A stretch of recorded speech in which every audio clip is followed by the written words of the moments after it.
મિત્ર, આજના આ વેદ પાઠશાળા કાર્યક્રમમાં આપનું સ્વાગત કરીએ છીએ. વેદ પાઠશાળા પ્રભુના વચનને ઉજાડે જીવનને પ્રકાશે મોજ પથને. વેદ પાઠશાળા પ્રભુના વચનને ઉજાડે જીવનને પ્રકાશે મોજ પથને. વેદ પાઠશાળા. વાલા ભાઈ બહેનો, આ કાર્યક્રમમાં આપને ફરીથી મળતા ખૂબ આનંદ થાય છે.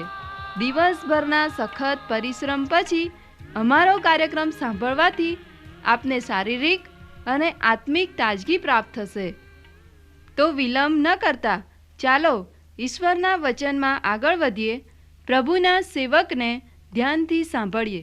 પ્રિય મિત્ર, આજના આપણા આ વેદ પાઠશાળા નામક કાર્યક્રમમાં આપનું સ્વાગત કરું છું. આ કાર્યક્રમમાં આપણે બાઇબલના તમામ પુસ્તકોનો એક પછી એક અભ્યાસ કરીએ છીએ અને હાલમાં આપણે પ્રભુ ઈસુના સૌથી મહાન પહાડ પરના ભાષણનો અભ્યાસ કરી રહ્યા છીએ. અને ગત કાર્યક્રમમાં આપણે આ ભાષણના સૌથી અઘરા ફકરા વિશે જોઈ રહ્યા હતા. આજે પણ આપણે એવા જ અઘરા ફકરાનો અભ્યાસ કરવાના છીએ અને આ ફકરો તો આ પ્રમાણે શરૂ થાય છે: વળી તું જૂઠા સમ ન ખા, પણ પ્રભુ પ્રત્યે તારા સમ પૂરા કર. એમ પુરાતન કાળમાં લોકોને કહેલું હતું. એ તમે સાંભળ્યું છે, પણ હું તમને કહું છું કે સમ ન ખાવ. આકાશના નહીં, કેમ કે તે ઈશ્વરનું રાજ્યાસન છે, અને પૃથ્વીના નહીં, કેમ કે તે તેનું પાયાસન છે, અને યરૂશાલેમના નહીં, કેમ કે તે મોટા રાજ્યનું નગર છે. અને તું તારા માથાના પણ સમ ન ખા, કેમ કે તારાથી એક નિમાણો ધોળો અથવા કાળો કરી શકાતો નથી. પણ તમારું બોલવું તે હાનું હા ને નાનું ના હોય, કેમ કે એ કરતાં અધિક જે કંઈ છે તે ભૂંડાથી છે. આંખના બદલે આંખ ને દાંતના બદલે દાંત એમ લખેલું હતું, એ તમે સાંભળ્યું છે. પણ હું તમને કહું છું કે જે ભૂંડો હોય તેની સામા ન થાવ, પણ જે કોઈ તમારા જમણા ગાલ પર તમાચો મારે તેની તરફ બીજો પણ ફેરવ. અને જે તારું બદન લેવા સારું તારા તરફ દાવો કરે તેને તારો અંગરખો પણ લેવા દે. અને જે કોઈ બળાત્કારથી તને એક ગાવ લઈ જાય તેની સાથે 2 ગાવ જા. જે કોઈ તારી પાસે માગે છે તેને તું આપ, ને તારી પાસે જે ઉછીનું લેવા ચાહે છે તેનાથી મોં ન ફેરવ. તું તારા પડોશી પર પ્રીતિ કર ને તારા વેરી ઉપર દ્વેષ ન કર. એમ કહેલું હતું એ તમે સાંભળ્યું છે, પણ હું તમને કહું છું કે તમે તમારા વેરીઓ પર પ્રીતિ કરો, ને જેઓ તમારી પૂઠે લાગે છે તેઓને સારું પ્રાર્થના કરો. એ માટે કે તમે આકાશમાંના તમારા બાપના દીકરાઓ થાવ, કારણ કે તે પોતાના સૂરજને ભૂંડા તથા ભલા પર ઉગાવે છે, ને ન્યાયી તથા અન્યાયી પર વરસાદ વરસાવે છે. કેમ કે જેઓ તમારા પર પ્રીતિ કરે છે તેઓ પર જો તમે પ્રીતિ કરો છો તો તમને શું ફળ મળે છે? દાણીઓ પણ શું એમ નથી કરતા? અને જો તમે કેવળ તમારા ભાઈઓને સલામ કરો છો તો તેમાં તમે વિશેષ શું કરો છો? વિદેશીઓ પણ શું એમ નથી કરતા? એ માટે જેવો તમારો આકાશમાંનો બાપ સંપૂર્ણ છે તેવા તમે સંપૂર્ણ થશો. પ્રિય મિત્ર, ફરી એકવાર હું તમને પહાડની ટોચ પર લઈ જવા માગું છું, જ્યાં પ્રભુ ઈસુ પ્રથમ વિશ્વાસી સંગત સભા કરી રહ્યા છે. તેઓ આપણને જણાવી રહ્યા છે કે કઈ રીતે આપણે પ્રશ્નોના ભાગમાંથી પ્રભુ ઈસુના ઉકેલનો ભાગ બની શકીએ. પ્રભુ ઈસુએ લોકોના ટોળાને 2 ભાગમાં વહેંચી નાખ્યું. પહાડની ટોચ પર તેમની સાથે એવા લોકો હતા જે તેમના ઉકેલના ભાગરૂપ બનવાની તૈયારી કરતા હતા. તેઓ પોતાની હાજરી દ્વારા દર્શાવતા હતા કે તેઓ પ્રભુ ઈસુના ઉકેલમાં હિસ્સો બનવા માગે છે. અને પહાડની તળેટીમાં એવા લોકો હતા જે જરૂરિયાતમાં અને પ્રશ્નોમાં અટવાયેલા હતા. પ્રિય મિત્ર, હવે ધન્ય વચનો આપણને આપણી જાતને તપાસવા માટે પ્રેરિત કરે છે. ધન્ય વચનો બાદ માથીના 5મા અધ્યાયમાં પ્રભુ ઈસુ જે 4 દ્રષ્ટાંતો આપે છે તે દ્વારા તેઓ કહે છે કે હવે તમારી આસપાસ દ્રષ્ટિ કરો. 17થી 20મી કલમમાં પ્રભુ ઈસુ તેમની ધાર્મિકતા વિશે જણાવતા કહે છે કે તમારી ધાર્મિકતા શાસ્ત્રીઓ તથા ફરોશીઓ કરતાં વિશેષ હોવી જોઈએ. ત્યારબાદ તેઓ કહે છે તમારી ધાર્મિકતા તમારા પરસ્પરના સંબંધોમાં દેખાવવી જોઈએ. અને માથીની સુવાર્તાના 5મા અધ્યાયમાં એક પછી એક ફકરાઓમાં પ્રભુ ઈસુ પોતાને અથવા તો તેઓને જણાવે છે કે તેમની ધાર્મિકતા તેમના પોતાના જીવનમાં તેમજ બીજાઓ સાથેના સંબંધોમાં યોગ્ય બને તે અંગે તેમણે પ્રયત્ન કરવો પડે. પ્રભુ ઈસુએ તેમના ભાઈઓ સાથેના સંબંધો, હરીફો સાથેના, સ્ત્રીઓ સાથેના, તેમની પત્નીઓ સાથેના સંબંધો વિશે શીખવ્યું અને ચોથા ફકરામાં તેમણે તેમના વાર્તાલાપ અંગે શિક્ષણ આપ્યું. સંબંધોને ટકાવી રાખવા માટે વાર્તાલાપ તો ખૂબ જ જરૂરી છે. અહીં એક ફકરામાં પ્રભુ ઈસુ શિષ્યોના અર્પિત વાર્તાલાપ જે તેમના સંબંધોને માટે જરૂરી છે તે વિશે શીખવે છે. કેટલાક લોકો જે વાયદા કરે છે તેને કદી પાળતા નથી. એવું નથી કે તેમના ઈરાદાઓ ખોટા છે, પણ ઘણીવાર તેઓ અવાસ્તવિક વાયદા કરે છે. તેઓ વચન વ્યક્ત કરે છે પણ પાળી શકતા નથી, અને આવા લોકો વાયદા ન પાળનાર તરીકે ઓળખાતા થઈ જાય છે. પ્રભુ ઈસુ અહીં શીખવે છે કે જો તમે વચન પાળી શકો તેમ ન હો તો એવા વચન આપવા એ ખોટું છે. તમે તમારા શબ્દોથી બંધાઈ જાઓ છો. પ્રિય મિત્ર, જ્યારે તમે કોઈને કંઈક વાયદો કરો ત્યારે તમારી હાની હા અને નાની ના જ હોવી જોઈએ. ત્યારબાદના 2 ફકરાઓમાં પ્રભુ ઈસુ આપણને તેમના નૈતિક શિક્ષણની સૌથી મહાન બાબતો જણાવે છે. અને આ 2 ફકરાઓ એ તો પહાડ પરના ભાષણના સૌથી અઘરા ફકરા છે. અહીં પ્રભુ ઈસુ કહે છે, હિંસા કે દુષ્ટતાનો સામનો ન કરો, પરંતુ તમારા શત્રુઓને પ્રેમ કરો. આ 2 ફકરા એટલા અઘરા છે કે ઘણા લોકો કહે છે આજના જમાનામાં એ શક્ય નથી. એ બાબતો સ્વર્ગમાં તો હોઈ શકે, પણ પૃથ્વી પરના જીવનમાં તેનું પાલન કરવું શક્ય નથી. આ ફકરાઓનો અભ્યાસ શરૂ કરતા પહેલાં આપણે કેટલીક બાબતો જોઈ લઈએ. મિત્ર, આ 6 ફકરાઓમાં પ્રભુ ઈસુ એમ નથી કહેવા માંગતા કે તમે મૂસા કરતાં પણ સારા બનો, પરંતુ તેઓ કહે છે કે મારું શિક્ષણ શાસ્ત્રીઓ અને ફરોશીઓના શિક્ષણ કરતાં જુદું છે. સૌપ્રથમ આ ફકરાઓમાં પ્રભુ ઈસુ શાસ્ત્રીઓ અને ફરોશીઓ મૂસાના નિયમશાસ્ત્રનું જે અર્થઘટન કરે છે તેની સાથે પ્રભુ ઈસુ સંમત થતા નથી. મૂસાએ એમ જરૂર કહ્યું હતું કે આંખને બદલે આંખ અને દાંતને બદલે દાંત. મૂસાનો આમ કહેવા પાછળનો ન્યાયી ઈરાદો હતો. પ્રિય મિત્ર, આ સમયે કેટલાક લોકો એવા હતા કે જેમને ન્યાય નહીં પણ બદલો પસંદ હતો. ન્યાય અને બદલો લેવો એ 2 બહુ જુદી બાબતો છે. મૂસાએ પોતાના નિયમમાં કહ્યું આંખને બદલે આંખ એ તો ન્યાય છે, પણ લોકોને એ મંજૂર નહોતું. તેઓ તો કહેતા હતા કે એણે મારો દાંત તોડ્યો છે, હું તેનું ગળું કાપી નાખીશ, કે એણે મારી આંખ ફોડી છે, હું તેનું માથું ફોડી નાખીશ. પણ આ તો ન્યાય નથી, આ તો બદલો લેવાની ભાવના છે. અને મૂસાનું કહેવું એ હતું કે ન્યાય તો તમે જે ગુમાવ્યું છે તે જ લેવામાં આવે. પણ શાસ્ત્રીઓ અને ફરોશીઓએ મૂસાના આ શિક્ષણનો એ અર્થ કર્યો કે તમારા પડોશીને પ્રેમ કરો પણ તમારા શત્રુને ધિક્કારશો. હવે મૂસાએ કદી પણ આમ કહ્યું નહોતું, વળી શાસ્ત્રીઓ અને ફરોશીઓ માટે તેમના પડોશીઓ તેમના જેવા યહૂદીઓ જ હતા, અને તેથી યહૂદી સિવાયના બીજા બધા જ તેમના શત્રુઓ હતા. અને તેથી તેમણે કહ્યું તમારા સાથી યહૂદી સિવાય બીજા બધાને ધિક્કારો. પણ પ્રભુ ઈસુ જ્યારે અહીં શિક્ષણ આપે છે ત્યારે તેઓ આ બાબતને સરળ બનાવે છે. મૂસાએ કદી પણ એમ કહ્યું નહોતું કે તમારા શત્રુઓને ધિક્કારો. શત્રુઓ પર પ્રેમ રાખવો એ તો માત્ર નવા કરારનું પહાડ પરના ભાષણનું શિક્ષણ નથી, એ તો જૂના કરારમાં પણ આપણને જોવા મળે છે. યુના પ્રબોધકને કહેવામાં આવ્યું કે તે આસુરના પાટનગર નીનવે જઈને પોતાના શત્રુઓને સંદેશ પહોંચાડે. આસુરના લોકો યહૂદીઓના સૌથી ખરાબ દુશ્મનો હતા, અને યુનાને પોતાના શત્રુઓ પાસે જઈને ઈશ્વરના પ્રેમ વિશે જણાવવાનું કહ્યું. આમ આ નવા કરારની કોઈ નવી બાબત નથી. હોશિયાની પત્ની ગોમેર પોતાના પતિને અવિશ્વાસ હતી, તેમ છતાં પણ તેણે પોતાની પત્ની પર પ્રેમ રાખ્યો. આમ જૂના અને નવા બંને કરારોમાં આપણને પ્રેમાળુ લોકો વિશે જાણવા મળે છે. મૂસાએ એવું કદાપી કહ્યું નહોતું કે તમારા પડોશીને પ્રેમ કરો ને શત્રુને ધિક્કારો. અને પ્રભુ ઈસુએ કહ્યું હું તમને જે કહેવા માગું છું તે એ જ છે કે તમારા શત્રુને પ્રેમ કરો. શિષ્યોને આ શિક્ષણ આપવામાં આવ્યું હતું. તેઓ પહાડની ટોચે પ્રભુ ઈસુની પાસે આવ્યા ને કહ્યું હું તમારા ઉકેલનો હિસ્સો બનવા માગું છું, અને તેના માટે હું મરવા પણ તૈયાર છું. અને જ્યારે પ્રભુ ઈસુએ તેમને કહ્યું કે બદલો ન વાળો પણ તમારા શત્રુઓને પ્રેમ કરો, ત્યારે તેઓ એમ કહેવા માગતા હતા કે તેમણે ક્યાં અને ક્યારે, કેવી રીતે અને શાના માટે મરવા તૈયાર રહેવું પડશે. છતાં પણ અગત્યની બાબત એ છે કે એ શિષ્યો પ્રભુ ઈસુની સાથે પહાડની ટોચે હતા. તેમણે પહેલેથી જ નક્કી કર્યું હતું કે તેઓ પ્રભુ ઈસુને માટે મરવા પણ તૈયાર છે.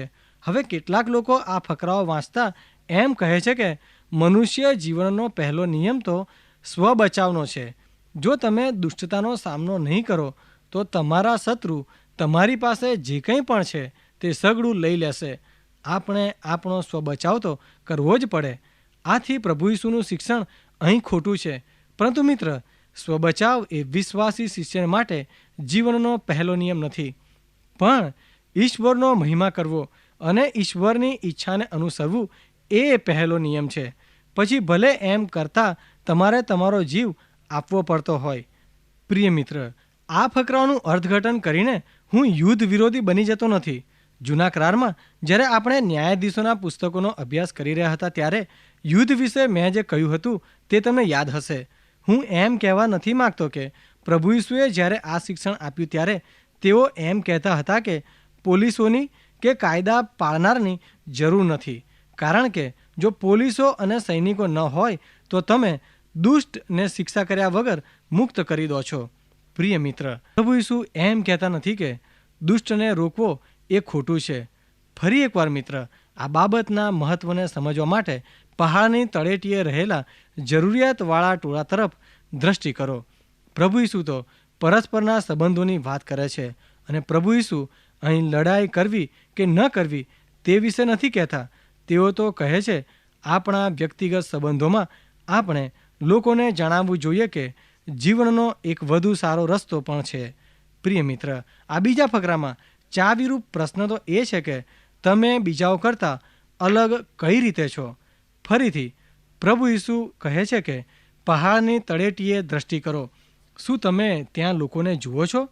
પ્રભુ ઈસુ પોતાના શિષ્યોને કહે છે તમારે પહાડની નીચે જવું પડશે અને તેમને કહેવું પડશે કે તમારે આવા બનવાની જરૂર નથી. તમે તો માણસો છો. અહીં એક મહાન પડકાર છે. પહાડ પરના ભાષણમાં પ્રભુ ઈસુ એક જ બાબત શીખવે છે કે તમારે અલગ દેખાવું જ પડશે. જ્યારે તેમણે કહ્યું કે તમે પૃથ્વી પરનું મીઠું છો, તેઓ કહેવા માગતા હતા કે તમે બીજાઓ કરતાં અલગ છો. તમે જો કોઈ વસ્તુની લાંબા સમય સુધી જાળવણી રાખવા માગતા હો તો તમારે તેમાં મીઠું નાખીને રાખવું પડે. આથી તમારે તો અલગ થવું જ પડે. 5મા અધ્યાયના અંત ભાગમાં પ્રભુ ઈસુ પોતાના શિષ્યોને કેટલીક બાબતો શીખવે છે જે પવિત્ર આત્માના કૃપાદાન મેળવ્યા વગર લાગુ પાડી શકાય નહીં. આપણને કૃપા આપવામાં આવી છે જેથી આપણે નવા કરારના શિક્ષણને પાડી શકીએ અને દુનિયાના લોકોથી અલગ બની શકીએ છીએ. પ્રભુ ઈસુ આ ફકરામાં કહે છે કે કોઈ તમને પૂછે કે તમે સી રીતે બીજાઓ કરતાં અલગ છો, તેનો તમારી પાસે સચોટ જવાબ હોવો જ જોઈએ. જો તમે અલગ નથી, જુદા નથી, તો તમે આ ઉકેલમાં ભાગીદાર બની શકો નહીં. અને આ અલગપણું એ તો ઈશ્વરની કૃપાથી જ આવી શકે છે. પ્રભુ ઈસુ જ્યારે કહે છે કે દુષ્ટતાનો બદલો ન વાળો પણ તમારા શત્રુઓને પ્રેમ કરો, ત્યારે તમારી જાતને સવાલ પૂછો કે આ રીતે બીજાઓ કરતાં જુદા હોવા માટે શું મેં ઈશ્વરની કૃપા મેળવી છે? આ પ્રમાણે પહાડ પરના ભાષણોનો અંત થાય છે. 6ઠ્ઠા અધ્યાયમાં આપણે જોઈએ છીએ કે પ્રભુ ઈસુ પોતાના શિક્ષણનો વિષય બદલે છે. અત્યાર સુધી તેમણે પોતાના શિષ્યોને પોતાની અંદર જોવા અથવા પોતાની જાતને તપાસવા કહ્યું છે. ધન્ય વચનો એ તો શિષ્યોને પોતાની અંદર જોવા અને પોતાના સ્વભાવને તપાસવાનો પડકાર આપે છે. ત્યારબાદ પૃથ્વી પરનું મીઠું, જગતનું અજવાળું, પહાડ પર વસેલું નગર અને દીવી પરનો દીવો એ 4 ઉદાહરણો તેમજ ત્યાર પછીના અરસપરસના સંબંધો અંગેના ફકરાઓ દ્વારા પ્રભુ ઈસુ પોતાના શિષ્યોને પોતાની આસપાસ દ્રષ્ટિ કરવા જણાવે છે. તેઓ કહે છે ચારે બાજુએ દ્રષ્ટિ કરો. શું તમે ખરેખર આ લોકોને જુઓ છો? તેમના પ્રશ્નોને જુઓ છો? તેમની જરૂરિયાતોને જુઓ છો? ઘણા લોકો એવા છે જેમણે કદી પણ પોતાની આસપાસ નજર કરી નથી, પ્રશ્નો જોયા નથી. 6ઠ્ઠા અધ્યાયમાં પ્રભુ ઈસુનું શિક્ષણ બદલાય છે. પ્રભુ ઈસુ હવે પોતાના શિષ્યોને ત્રીજી દિશામાં જોવા પડકાર આપે છે. તેઓ કહે છે કે જો તમે મારા ઉકેલમાં અને મારા સેવા કાર્યમાં ભાગીદાર બનવા માગતા હો તો તમારે ઉપર જોવું જ પડે. તમારા શત્રુઓ પર પ્રેમ રાખવા માટે તમારે જુદા હોવું જ પડે. એ સાચું છે. જુદા હોવા માટે તમારે કૃપાની જરૂર પડે, એ પણ સાચું છે. તો એનો અર્થ એ થયો કે એ માટે તમારે ઉપર જોવું પડે. તમે તમારી પોતાની જાતે એ કરી શકો નહીં. પ્રભુ ઈસુએ સંબંધો વિશે એ બધું શિક્ષણ આપ્યા પછી કદાચ શિષ્યોને એમ કહ્યું હશે કે અમે તો આખું જીવન જીવી શકીએ નહીં. અને પ્રભુ ઈસુએ 6 અધ્યાયમાં કહ્યું, ખરેખર તમે તમારી પોતાની જાતે એમ કરી શકો નહીં, પણ ઉપર તરફ દ્રષ્ટિ કરતા શીખો. પ્રિય મિત્ર, આપણે 3 દિશાઓમાં દ્રષ્ટિ કરીને જીવન જીવતા શીખવું જોઈએ.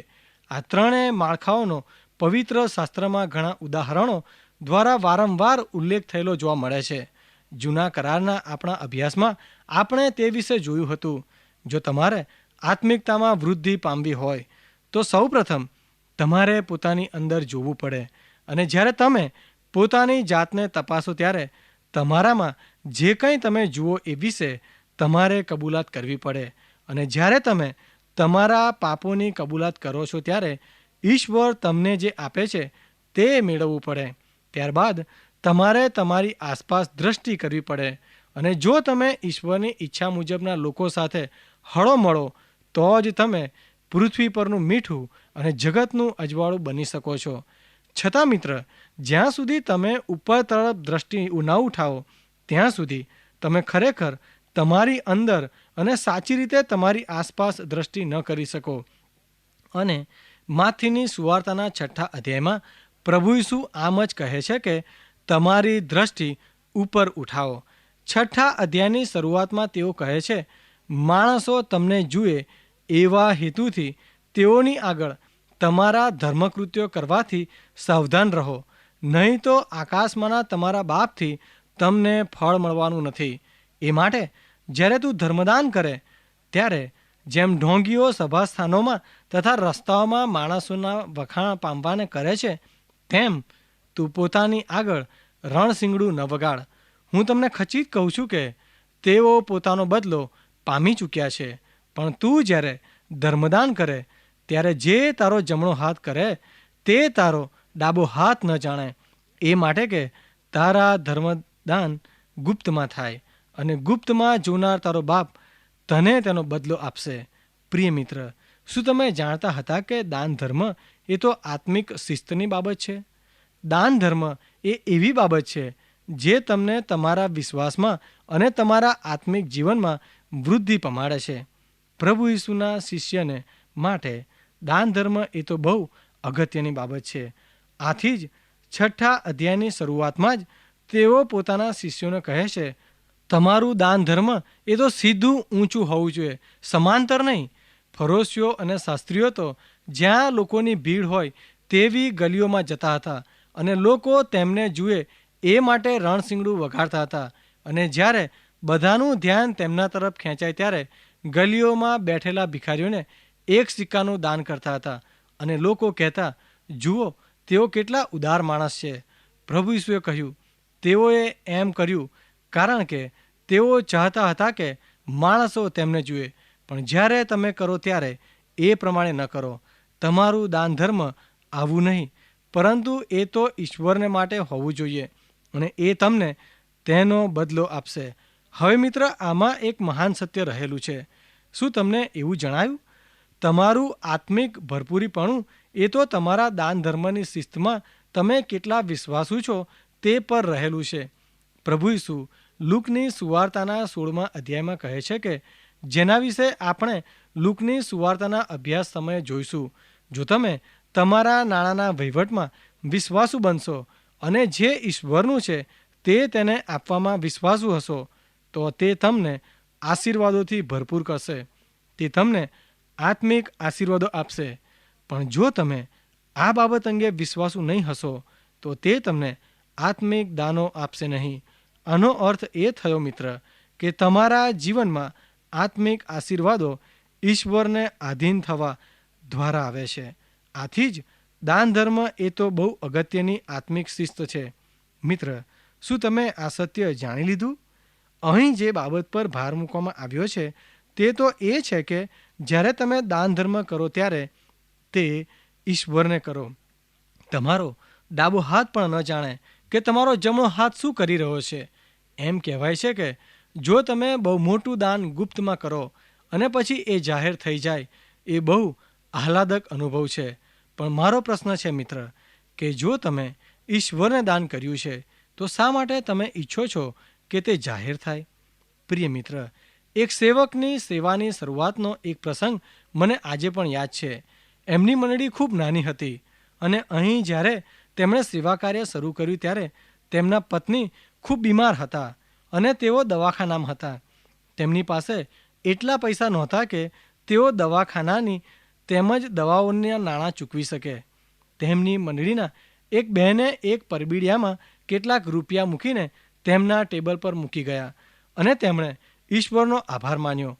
તેઓ તેમની જરૂરિયાતો માટે ઈશ્વર પર આધાર રાખતા શીખી શક્યા. પાછળથી તેમને ખબર પડી કે આ બહેને આ રૂપિયા અહીં મૂક્યા હોવા જોઈએ, કારણ કે એ દિવસે માત્ર તેઓ જ તેમની મુલાકાતે આવ્યા હતા અને તેમણે જઈને તેમનો આભાર માન્યો. એમણે તેમને કહ્યું, મેં તમને એ નાણાં આપ્યા નહોતા, મેં તો ઈશ્વરને આપ્યા હતા. પ્રિય મિત્ર, હું આ દાન ધર્મમાં શિસ્તથી ઘણી બાબતો મારા જીવનમાં શીખી શક્યો છું અને મેં બીજા પણ ઘણાઓને આ બાબતો શીખતા જોયા છે. બીજો એક અનુભવ તમને જણાવું મિત્ર. બીજી એક નાની મંડળીમાં એક પાળક તરીકે એક ભાઈ હતા. આ મંડળીમાં લોકો ઘણા બધા અને તે માટે એક નવા દેવળની જરૂર ઊભી થઈ. પણ આ લોકો એટલા બધા ગરીબ હતા કે તેઓ એમ કરી શકે તેમ નહોતા. પાળકે તેમને જેમ બની શકે તેમ આ દેવળના બાંધકામ માટે દાન કરવાનો પડકાર આપ્યો. આ મંડળીમાં એક કુટુંબ હતું જે ખૂબ જ ગરીબ હતું. એક રાત્રે આ કુટુંબના વડીલ તેમના ઘરે આવ્યા અને તેમને એક સુંદર તાંબાની વસ્તુ આપી. તેમણે કહ્યું, આ એકમાત્ર જૂની વસ્તુ મારા તરફથી દેવળને માટે છે. તેના જે નાણાં આવે તે તમે આ કાર્ય માટે વાપરશો. અને બીજે દિવસે પાળક એ વસ્તુ વેચવા માટે એક દુકાનમાં ગયા અને દુકાનદારે આ વસ્તુ પારખીને કહ્યું, આ તમે ક્યાંથી લાવ્યા છો? આ તો બહુ જૂની અને સુંદર વસ્તુ છે. મેં તેમને આખી વાત જણાવી અને તેમણે મને તેના નાણાં ચૂકવ્યા. પ્રિય મિત્ર, મારો વિશ્વાસ છે કે ઈશ્વર વિધવાની એક દમણીમાંથી કે પેલા વડીલની એકમાત્ર જૂની પુરાણી વસ્તુમાંથી ઘણું બધું ઉપજાવી શકે છે. હવે મિત્ર, આ બાબતમાંથી તમને આજે શું પડકાર મળી શકે? શું તમે કદી ઈશ્વરને પોતાની એકમાત્ર વસ્તુ આપી દીધી છે? આપણા દરેક પાસે એવી વસ્તુઓ છે જે આપણને ખૂબ વહાલી છે. જૂના કરારમાં આપણને દશાંશ આપવા માટે કહેવામાં આવ્યું છે. તેનો અર્થ એ છે કે આપણી કમાઈનો પહેલો 10મો ભાગ એ ઈશ્વરનો છે. જો તમારી આવક 10 લાખ રૂપિયા હોય તો તેમાંથી 1 લાખ રૂપિયા એ ઈશ્વરના છે. અને આમ છતાં પણ તમારી પાસે 9 લાખ રૂપિયા તો બચે છે, જે નાની રકમ નથી. હવે જૂના કરારમાં લોકો દશાંશ ઉપરાંત પણ દાન આપતા હતા, જેને તેઓ બલિદાન કહેતા હતા. હવે તમારી પાસે લાખો રૂપિયામાંથી તમે આપો અને મારી પાસે હજારો રૂપિયા હોય તેમાંથી હું પણ આપું. તમારું દાન મારા કરતાં ઘણું વધારે હશે, છતાં પણ આપણે બંને ઈશ્વરને આપણી વહાલી વસ્તુ આપી રહ્યા હોઈશું. પ્રિય મિત્ર, જ્યારે પેલા વૃદ્ધ વડીલની જેમ કોઈ પોતાની વહાલી વસ્તુ ઈશ્વરને આપી દે છે ત્યારે ઈશ્વર તેને આશીર્વાદિત કરે છે, તેમાં અનેક ગણો વધારો કરે છે અને જે આપનાર છે તે તો આત્મિક રીતે વૃદ્ધિ પામે છે. પ્રિય મિત્ર, શું તમે કારભારીપણાની આ બાબત શીખ્યા? કારભારીપણું એ તો આત્મિક શિસ્ત છે જેના દ્વારા આપણે સાબિત કરી શકીએ છીએ કે ઈશ્વર હયાત છે, ઈશ્વર જીવિત છે. અને જ્યારે તમે લોકોને જણાવવાના ઉદ્દેશથી નહીં પરંતુ ઈશ્વરને માટે દાન કરો છો ત્યારે સ્વર્ગીય પિતા તમને જરૂરથી તેનો બદલો આપશે. પ્રિય મિત્ર, શું તમે ક્યારેય આ બાબતનો અનુભવ કર્યો છે કે ઈશ્વર ખરેખર જીવિત છે? અને જ્યારે તમે ઈશ્વરને પોતાની વહાલામાં વહાલી વસ્તુ આપી દો છો અને પછી તે ગમે તે હોય ત્યારે તે તમને બદલો આપીને સાબિત કરે છે કે તે ખરેખર જીવિત છે. પ્રિય મિત્ર, આ વિષય પર વિચાર કરશો. ફરી મળે ત્યાં સુધી મને રજા આપશો. પ્રિય શ્રોતા મિત્રો, અમને ખાતરી છે કે આજનો આ કાર્યક્રમ આપને રસપ્રદ લાગ્યો હશે. જો આ કાર્યક્રમ આપ નિયમિત રીતે સાંભળશો તો તમારા અંગત જીવનને માટે તે ખૂબ જ લાભદાયી બનશે. જો આપને આ અંગે કોઈ પ્રશ્ન કે મૂંઝવણ હોય અથવા આપ આ કાર્યક્રમને લગતું સાહિત્ય પ્રાપ્ત કરવા માંગતા હોય તો આજે જ તમારા પૂરેપૂરા નામ સરનામા સાથે અમને પત્ર લખશો. અમારું સરનામું છે કાર્યક્રમ વેદ પાઠશાળા, Vishwavani, post box number 2036, Fatehganj, Vadodara 3900002. ધન્યવાદ.